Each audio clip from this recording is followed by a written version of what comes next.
talaga naman. Ang liwalas tingnan. Masarap sa pakiramdam. Sarap titigan. At ito, dumating na nga ang sahod ko. Para nga challenge. Hanapin ko na daw ito. Kaya nga, nangako agad ako. Para hanapin ko. May pinili nga ang mama ko. Sa sahod ko, ay talaga, sobrang excited ko. Kaya umakyat nga ako. Dahil nga wala sa taas. At agad lumipat ako. Para hanapin sa ibang piso to. At pakiramdam ko nga para nandito. At ito, umakyat nga ako. Haha, ang saya.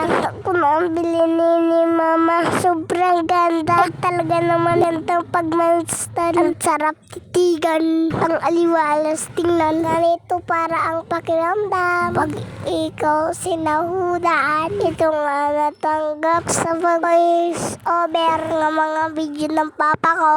Ay talaga. Dating nga si Ate Ingy at Ate Maha. Binilihan nga sila ni mama. Kahit hindi sila nag-voice over. May sahod din sila. Pero okay lang yan. Yan kasi matatawa din sila.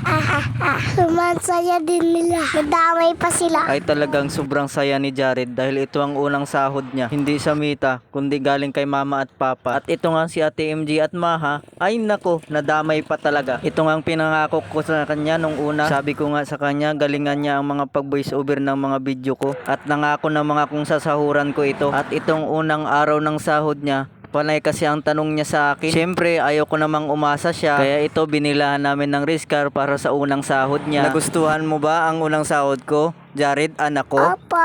Alam mo bang may kwento ako tungkol sa sinahurang tao? At nung sinahuran nga siya ng amo nito, ay nako, nagreklamo ang mga kasama nito. Bakit daw sinahuran siya? Ay nahuli naman siyang pumasok sa trabaho. At yung mga nagreklamo nga, halos maghapon ito. Teka lang, aking babasahin. Handa ka makinig sa akin, Jared, anak ko? Opa. Nang magtakip silim na, sinabi ng may-ari sa kanyang katiwala, tawagin mo na nga ang mga manggagawa. Unahin mo ang mga huling nagtrabaho hanggang sa mga unang nagtrabaho. Dumating ang mga nagsimula ng alas 5 ng hapon at tumanggap sila ng sahod para sa isang araw na trabaho. At sa madaling salita, tumanggap nga sila ng buong sahod. At kahit huli na nga dumating ang mga ito, pero sinahuran sila ng buo ng kanilang hamo. Alam nyo ba kung anong nangyari? Abay, nagalit ang mga kasama nito, yung mga naunang nagtrabaho. Nang dumating na ang mga naunang nagtrabaho, inakala nilang tatanggap sila ng higit kaysa sa huli mga nagtrabaho. Pero tumanggap din sila ng ganun ding halaga. Pagkatanggap nila ng sahod, nagreklamo sila sa may-ari ng ubasan. Sinabi nila, ang mga huling dumating ay 1 oras lang nagtrabaho. Samantalang kami ay nagtrabaho ng buong araw at nagtiis ng init. Tapos pareho lang ang sahod namin. Ay talaga, gusto nga nila lamang ang sahod nila. At dito makikita mo na binibilang nila ang trabaho nila. At dito gusto nilang diktahan ang amo nila. Ay talaga, mas magaling pa pala sila kaysa sa amo nila. Sinagot ng may-ari ang isa sa kanila, kaibigan, hindi kita dinadaya. Hindi ba't nagkasundo tayo? Nabibigyan kita ng sahod para sa isang araw na trabaho. Kaya tanggapin mo na ang sahod mo at umuwi ka na. Desisyon ko na bigyan ng parehong sahod ang mga huling nagtrabaho. Hindi ba't may karapatan akong gawin ang gusto ko sa pira ko? O naiinggit lang kayo dahil mabuti ako sa kanila? Dito nga makikita mo kung gaano kagahaman yung mga nagtrabaho nung mga nauna. At sabi nga ni Jared kanina, okay lang sa kanya dahil masaya na rin siya, nakikitang masayang mga ate niya. At dito nga magtatapos ang kunting word ko sa inyo. Salamat!